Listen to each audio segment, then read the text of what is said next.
The cabin filter is located on the passenger side of the vehicle, behind the glove box. Open the glove box. Remove the access panel.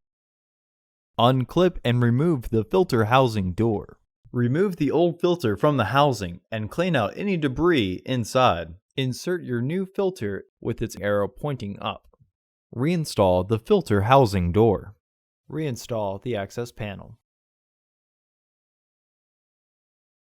Close the glove box. Order your parts today at filterheads.com.